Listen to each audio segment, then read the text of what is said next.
Hi everyone, and welcome to another Linfield Coaches CatChat for the Linfield Women's Soccer Program. Joe Stuart here with you on the Linfield Sports Network with head women's soccer coach Steve Simmons. Coach, how you doing today? Good. What a nice turn of fall weather we've had, and so this will be kind of fun going into maybe a different type of weather with a little cooler season. So looking forward to the next string of games. Yeah, this last weekend it felt a little bit definitely a little bit summery this last weekend. Weather in the 80s is some tough battles out here this last weekend. But let's talk about this last weekend a little bit. A little bit of a tough stretch for you guys right now. Lost to PLU 4-1 and then 2-0 on the road to George Fox. What is the message to your team, like during a stretch like this, still looking for their conference win, and after a couple of tough losses? Yeah, when you have a stretch where there's a lot of learning going on, and that's really what is going on. A lot of learning with a lot of younger players that are learning and competing at the same time. Is to focus on how we're going to continue to improve and get better.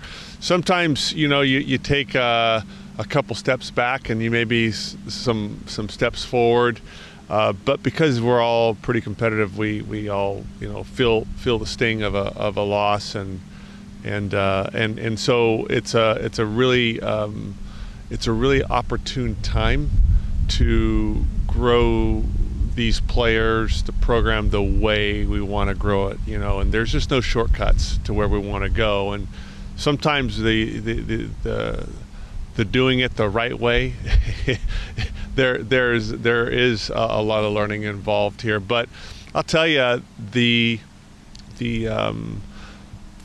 spirit is good. They're continuing to want to improve on specific facets of the game that these girls are learning on the fly. They're learning on the job, and when you're playing the opponents that we're playing, they don't care if you're learning. They're gonna do what they're gonna do, and so we do put ourselves in a bit of a vulnerable position to kind of get these kind of results against us. But fortunately enough, we'll have short memories, learn, and we'll compete for the next one. Yeah. So in that PLU match, it was a competitive game there for a good stretch. Great first half for you guys. And then over the back 30 minutes, as really solid teams like PLU will tend to do, they just took over, started to find those seams. But what did you think needed to carry over from the first half, or just what do you think needs to go into being able to compete for all 90 minutes and not let a team like that be able to really, put their foot on the gas down the stretch? Yeah, the majority of teams, if not all the teams in our conference, are going to be really good at reaction and reacting to mistakes.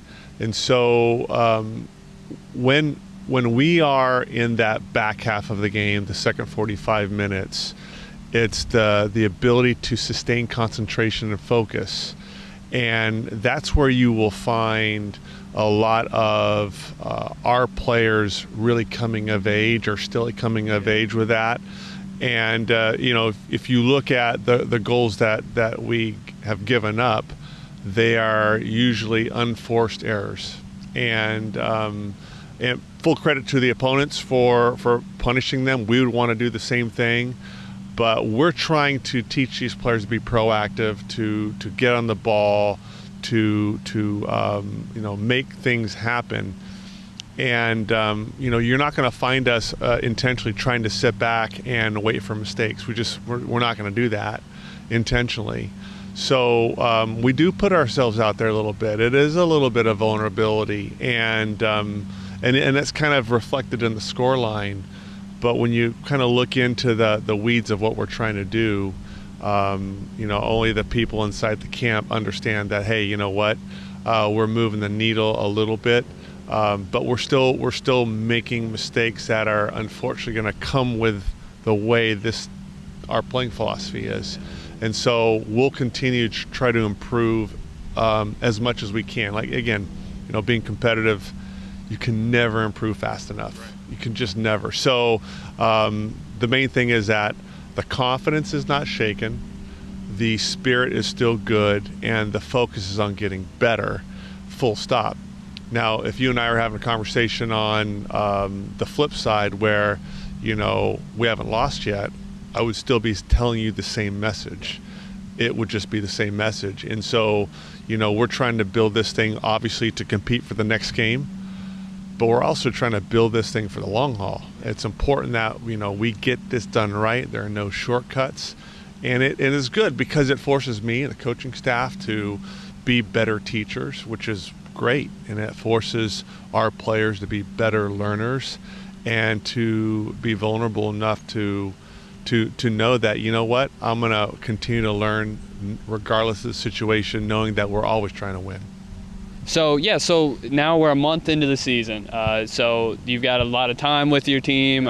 You've seen a lot of, just what you're working with so far this year and what you're trying to mold going forward. So we've talked about all these learning opportunities. What are the things you've seen improve here through the first month? Hard to believe it's already been a month, but I imagine that you have seen that needle move in certain directions. We have, and I think for the staff, we've been trying to. We're trying to look at different combinations also of players and doing that while players are growing into the game a little bit, and that's looking at a lot of new players doing that. So as some of the newer players of the program are growing into the college game, we're finding that, okay, well, maybe we have to look at certain combinations with people in different spots.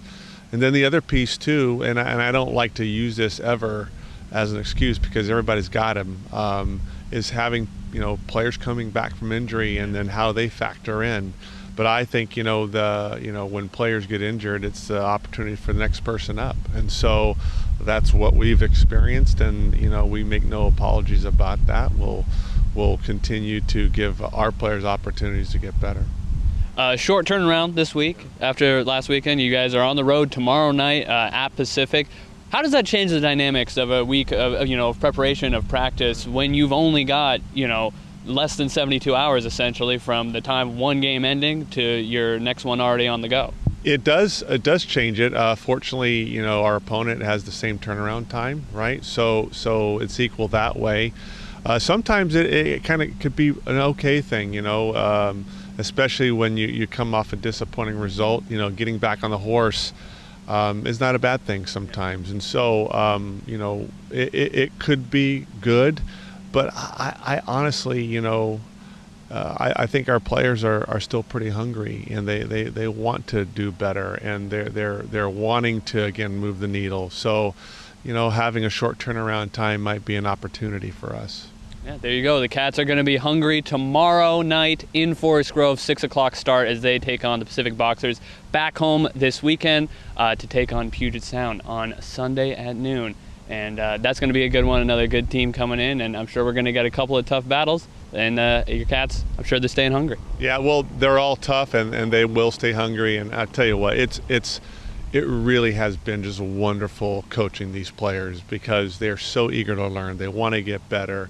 They get disappointed when they lose, and so there's no doubt that within the camp that we're all doing the right things. Just again, we all want to win. It just can never move fast enough. But it's coming, and all I ask for the players that you if you do the best you can in these moments, then we'll get what we deserve. It's still a month left in the season to have a lot of progress and a lot of learning and a lot of excitement still to happen. Totally, and that's one of the things that I'm looking forward to is see what kind of trajectory we can create for ourselves, because again, we're trying to build this for the long term. Once again, the Cats in action tomorrow night and then again this weekend against Puget Sound. And Coach, thanks for the time as always. Hey, thanks, Joe. Appreciate it.